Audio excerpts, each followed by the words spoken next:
हाँ जी, राम राम जी। दोस्तों, हरियाणा के अंदर जितनी भी ग्रुप सी और ग्रुप डी की भर्तियां होती है, वो सारी की सारी भर्तियां एचएसएससी के माध्यम से की जाती है। एचएसएससी उन भर्तियों को करवाता है, इनकी एचएसएससी रोजगार देता है, नौकरियां देता है हरियाणा के लोगों को। एचएसएससी के ऊपर ही अब ढेर सारे सवाल उठने लग गए हैं। ऊपर से भी सवाल, नीचे से भी सवाल, दाएं से बाएं से, लेफ्ट से राइट से, हर जगह से सवाल ही सवाल एचएसएससी के ऊपर उठ गए हैं दोस्तों, क्योंकि एचएसएससी कुछ कर नहीं पा रही है। अभी हाल ही में देखें तो नया सीईटी नहीं करवा पा रही एचएसएससी। पुराने सीईटी की जो भर्तियां पेंडिंग है, उन भर्तियों को निकाल नहीं पा रही एचएसएससी। पेंडिंग ग्रुप के एग्जाम नहीं करवा पा रही एचएसएससी। एचएसएससी वेटिंग लिस्ट नहीं लगवा पा रही। दोस्तों, इन सब के पीछे किसका हाथ है? किसने एचएसएससी के हाथ बांध रखे हैं? क्यों एचएसएससी ये सारे काम नहीं कर पा रही है? क्या एचएसएससी के अंडर में ही सारी चीजें रहती हैं ये वाली, जो अभी एचएसएससी कर नहीं पा रही है? पूरी डिटेल देखने वाले हैं इस वीडियो के अंदर। चैनल पर पहली बार आए हो तो सब्सक्राइब कर लेना, और वीडियो पसंद आई तो लाइक कर देना। इस वीडियो में आपको समझ में आएगा कि कौन किस चीज के लिए जिम्मेदार है। दोस्तों, 2 से 3 महीने पहले एचएसएससी चेयरमैन हिम्मत सिंह जी ने प्रेस कॉन्फ्रेंस करी थी।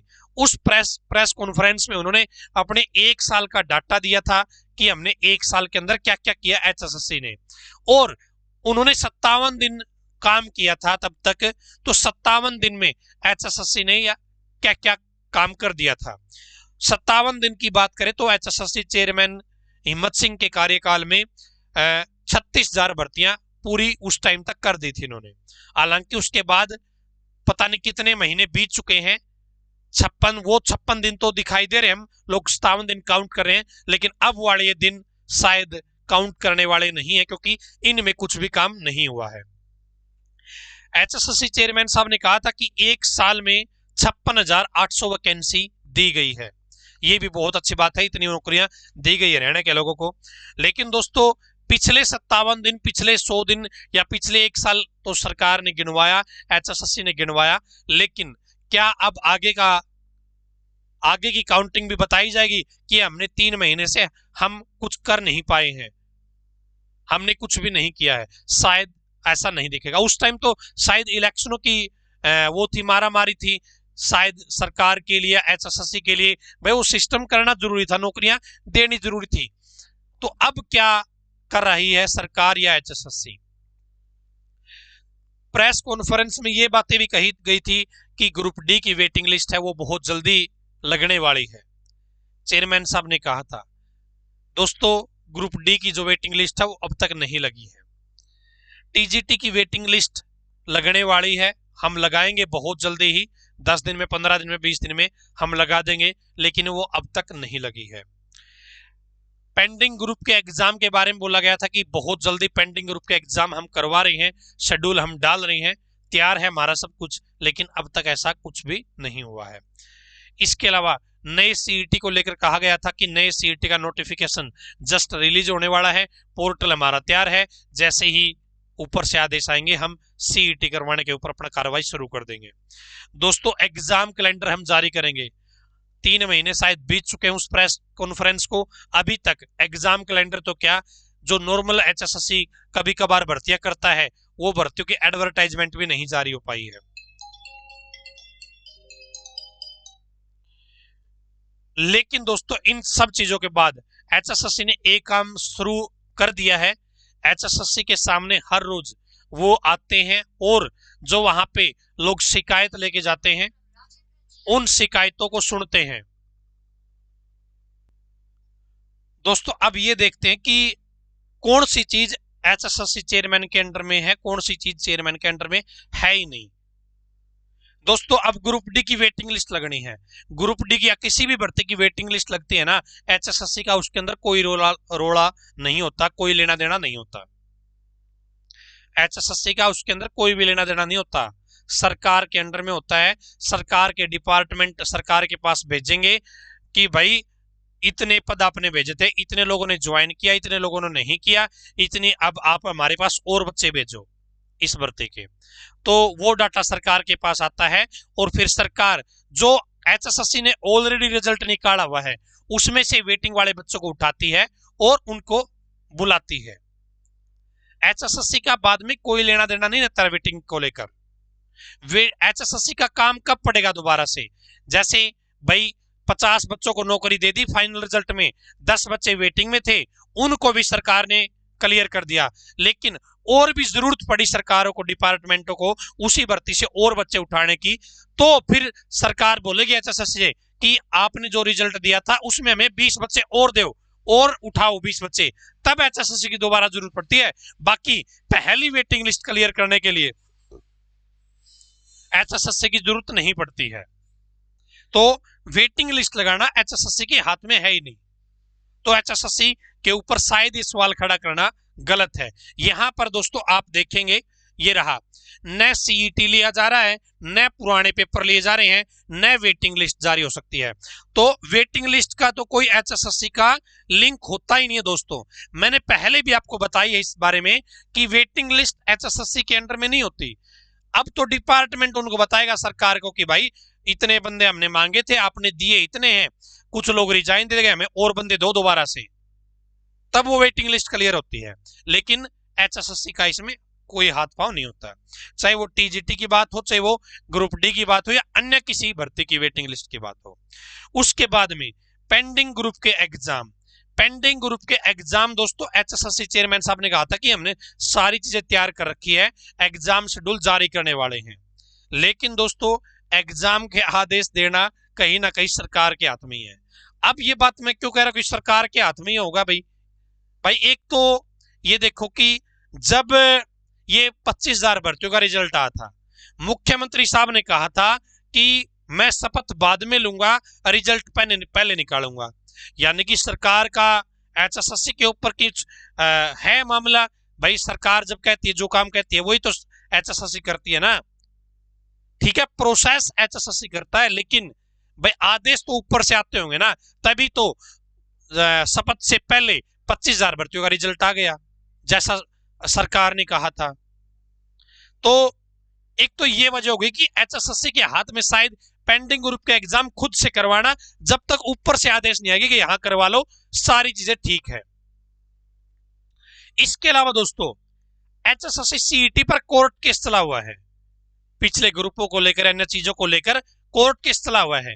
जब तक एचएसएससी सारी चीजें क्लियर ना कर लेती, हो सकता है वो ना चाहती हो कि हम नए लफड़े में पड़े, क्या पता पुराने में कुछ गलतियां हो रखी हो, वो गलतियां हम इन बचे हुए ग्रुपों में ना हो पाए, इसलिए हो सकता है भाई कोर्ट एक बार फारिग कर दे कि हाँ ये चीज तुमने सही करवा रखी है, फिर ये एचएसएससी करवाएगी, या सरकार फिर आदेश देने का वेट कर रही हो, ऐसा भी हो सकता है।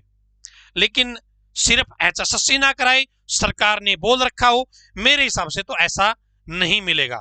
आपको क्या लगता है, सरकार आदेश दे दे और एचएसएससी चेयरमैन या एचएसएससी उस चीज के ना कराए, क्या ऐसा हो सकता है? आपको लगता है ऐसा? आपकी क्या राय है, कमेंट में आपको जरूर बताना है। इसके अलावा दोस्तों नए सीईटी को लेकर चेयरमैन साहब ने प्रेस कॉन्फ्रेंस में कहा था कि जैसे ही सरकार के आदेश आएंगे, जैसे ही सीईटी के अंदर मॉडिफिकेशन हो जाएगा, हमारे पास रिक्विजिशन आ जाएगी उस चीज की, तो हम प्रोसेस स्टार्ट कर देंगे। फिर बीच में आई कि भाई मीटिंग के लिए मुख्यमंत्री साहब आए थे, लेकिन एजेंसी की कमी रह गई थी, एचएसएससी ने एजेंसी से किसी एजेंसी से बातचीत नहीं कर रखी थी। क्या सरकार को या एचएसएससी को पता नहीं था कि भाई हमें एक एजेंसी की भी जरूरत पड़ेगी फॉर्म भरवाने के लिए? क्या इन दोनों को नहीं पता था? क्या ये जब मीटिंग हुई तभी पता चला, ओ हो एजेंसी तो जरूरी थे भाई, एनटीए वगैरह एजेंसी या एचबीएससी से भाई कोई ना कोई एजेंसी की जरूरत थी हमें पेपर करवाने के लिए, फॉर्म भरवाने के लिए, उससे पहले तो हम टस का मस नहीं कर सकते। क्या उसी दिन पता चला था? मेरे हिसाब से तो ऐसा नहीं होगा। एचएसएससी को पता होगा कि भाई हाँ हमें किसी ना किसी एजेंसी की सहायता लेनी पड़ेगी, हमें किसी एजेंसी से काम करवाना पड़ेगा। नहीं पता था तो मीटिंग के दौरान ये बात निकल के आई थी कि आप क्यों नहीं पेपर करवा सकते, आप खुद करवा लो पेपर। भाई आप असमर्थ हो क्या? तो यदि एचएसएससी को पता था कि हम भी पेपर करवा सकते हैं, तो उसी दिन मीटिंग में कहा जा सकता था कि पेपर हम करवा सकते हैं जी, कोई बड़ी समस्या है ही नहीं। तो यहां पर भी शायद एचएसएससी का ज्यादा लेना देना नहीं होगा इस चीज के अंदर। हालांकि ये बताया जा रहा है कि एजेंसियों से बातचीत चल रही है, जल्द ही उस चीज के ऊपर कोई अपडेट आपको देखने को मिल सकती है। एग्जाम कैलेंडर या भर्तियों का कैलेंडर, भर्तियों का कैलेंडर, एग्जाम कैलेंडर, भर्तियों का कैलेंडर स्पेशली सरकार के ऊपर डिपेंड करता है। सरकार जब रिक्विजेशन भेजेगी उसी के अनुसार तो भर्तियों का प्रोसेस होगा। यदि रिक्विजेशन ही नहीं आएगी, कैलेंडर किस तरीके से जारी करेगा? सरकार एचएसएससी को कहेगी कि भाई इन डेटों में इस तरीके से प्रोग्राम करवाना है आप लोगों को, लेकिन दोस्तों सरकार नहीं भेजेगी तो एचएसएससी उस चीज को प्रकाशित कैसे कर सकती है, उस चीज को कैसे दिखा सकती है आपको? तो शायद यहां पर भी मेरे हिसाब से एचएसएससी के हाथ में ये चीजें नहीं होगी। दोस्तों एचएसएससी चेयरमैन ने एक चीज और बताई थी कि जैसे भर्तियों का रिजल्ट आया, इस बार कोर्ट केस कम हुए मेरे रिजल्ट निकालने के बाद में। हो सकता है इस चीज में 2 पॉइंट यहां पे मान सकता हूं। एक तो जो भर्तियां एचएसएससी चेयरमैन साहब ने करी है वो करी है जो कोर्ट ने आदेश दे रखे थे। आदेश था बहुत बड़ा, उन आदेशों के अनुसार ही एचएसएससी ने भर्तियां कर दी हो। फिर भाई कोर्ट केस होते रहो चाहे ना हो, कोई फर्क पड़ता ही नहीं था, क्योंकि भाई चेयरमैन ने एचएसएससी के ऑर्डर को, कोर्ट के ऑर्डर को फॉलो किया था, तो होने ही कम थे, ये बहुत अच्छी बात है। या फिर भाई उन्होंने अपना दिमाग लगाया, जो एडवोकेट वाला दिमाग था, वकालत जो सीख रखी थी भाई, हो सकता है वो दिमाग लगाया, उसकी वजह से कोर्ट केस कम हुए हों, ये बहुत अच्छी बात है। और इसके लिए भाई सरकार को या एचएसएससी को सैल्यूट करते हैं कि भाई भर्तियों पर कोर्ट केस कम हुए आफ्टर नए चेयरमैन। अब दोस्तों एचएसएससी के हाथ में क्या था? एचएसएससी ने कहा था, चेयरमैन ने कहा था कि भाई हम शिकायतें सुना करेंगे, आप लोगों की शिकायतों को समाधान का सॉल्यूशन करने, जो एचएसएससी के ऑफिस लेवल की बात होगी हम उनको सोल्व आउट करने की कोशिश करेंगे। लेकिन वो एचएसएससी बाहर की होगी, वो तो भाई कोई डिपार्टमेंट की बात हो तो डिपार्टमेंट करेगा, एचएसएससी तो लेटर लिखेगा, अब वापस रिप्लाई या कितना टाइम लगे तो नहीं, तो एचएसएससी या सरकारों के डिपार्टमेंटों को पता है। यहाँ पर दोस्तों एचएसएससी ने एक अच्छी पहल ये करी कि हर रोज वो शिकायतों को सुनते हैं और एचएसएससी ऑफिस के लेवल की बात होती है तो उनका सॉल्यूशन करने का प्रयास करते हैं। ये बहुत अच्छी पहल एचएसएससी चेयरमैन ने करी। हालांकि पहले वाले चेयरमैन भी लोगों की सुनते थे और उनको सॉल्यूशन, उन प्रॉब्लम का सॉल्यूशन करने के लिए काम करते थे, और इन चेयरमैन ने भी ये शुरुआत अच्छी करी है, बहुत अच्छी बात है। तो मेरे हिसाब से एचएसएससी चेयरमैन के हाथ में यही था कि भाई एचएसएससी लेवल की जो बातचीत होगी, जो प्रॉब्लम होगी किसी बच्चे की, वो हम दूर कर देंगे, उसमें अपना सुधार कर लेंगे, यहाँ पे ऑफिस में 2-4 स्टाफ बढ़ा देंगे। लेकिन दोस्तों नया सीईटी करवाना है, सरकार के आदेश के बगैर नहीं करवा जा सकता भाई। पेंडिंग ग्रुप के एग्जाम करवाने हैं, कोर्ट केस का फाइनल जजमेंट आ जाए उसके बाद क्या पता आपस में रिलेट करते हो कुछ चीजें, उसके बगैर नहीं करवाया जा सकता। या फिर सरकार जब तक ना कही जब तक नहीं करवाया जा सकता। वेटिंग लिस्ट सरकारों के अकॉर्डिंग होती है, जब डिपार्टमेंट को जरूरत पड़ेगी वेटिंग लिस्ट लगेगी नहीं लगेगी, पोस्ट खाली होगी नहीं होगी, उसके बाद ही दोस्तों खुद सरकार ही करती है, एचएसएससी नहीं करती है। ठीक है, तो ये कुछ चीजें थी दोस्तों। और नया सीईटी लिया जा रहा, नया सीईटी तो भाई तभी होगा जब सरकार आदेश कर देगी भाई हाँ अब सारी चीजें सही हैं, कोई दिक्कत कोई समस्या नहीं है, अब आप फॉर्म निकलवाओ जी। बाकी 1% ऐसा नहीं हो सकता कि भाई सरकार ने आदेश दे दिया हो कि भाई नया सीईटी ले लो, नया फॉर्म निकालो और प्रोसेस शुरू करो, और एचएसएससी मना कर देगी ना भाई हम तो अभी नहीं करवाएंगे जी। हो सकता है 5 दिन 10 दिन थोड़ा डिले कर दे, लेकिन ऐसा नहीं होगा कि भाई वो लंबा डिले कर दे। ठीक है, नए पुराने पेपर ली जा रहे, पुराने पेपर की बात हो गई, वेटिंग लिस्ट की बात हो गई, तो ये मामला था दोस्तों। तो एचएसएससी के हाथ किसी ने बांधे हुए नहीं है। शायद एचएसएससी हरियाणा सरकार भाई हो सकता है हेल्पलेस और मजबूर हो भाई, कोर्ट के मामले कोर्ट के अनुसार। यहाँ पे कुल मिला के दोस्तों कुछ हद तक कोर्ट केस की वजह से, कुछ हद तक सरकारों के भाई सिस्टम की वजह से ये चीजें रुकी हुई है। बाकी एचएसएससी के एंड पे शायद कुछ चीज ऐसी नहीं होगी। आपको क्या लगता है दोस्तों? आपकी जो राय है वो आप कमेंट में जरूर बताइएगा। लेकिन मैं सरकार से, एचएसएससी से रिक्वेस्ट जरूर करूंगा कि वेटिंग लिस्ट लगानी है, बच्चे इंतजार कर रहे हैं, वेटिंग लिस्ट के बारे में अपना पॉइंट क्लियर करें और जितना जल्दी हो सके वेटिंग लिस्ट लगाएं। नए सीईटी का इंतजार 15-16 लाख बच्चे कर रहे हैं, क्योंकि पुराने सीईटी को बहुत ज्यादा टाइम हो चुका है। जो भी बीच में अटकनें आ रही हैं उन अटकनों को दूर करके नए सीईटी का प्रोसेस स्टार्ट करे सरकार। ठीक है, पेंडिंग ग्रुप का एग्जाम है, उसमें भी कोई दिक्कत कोई अड़चन है तो उसको एज सुन एज पॉसिबल आगे बढ़कर उनको दूर करने की कोशिश करें और प्रोसेस आगे बढ़ाए। दोस्तों यही हम सरकार से, एचएसएस से रिक्वेस्ट कर सकते हैं, बाकी करना भाई सरकारों ने है, एचएसएससी ने, हमारे सिस्टम ने है। आपकी क्या राय है दोस्तों, कमेंट में जरूर दीजिएगा। आज की इस वीडियो में इतना ही, धन्यवाद। भगवान करे आप सभी का समय शुभ रहे।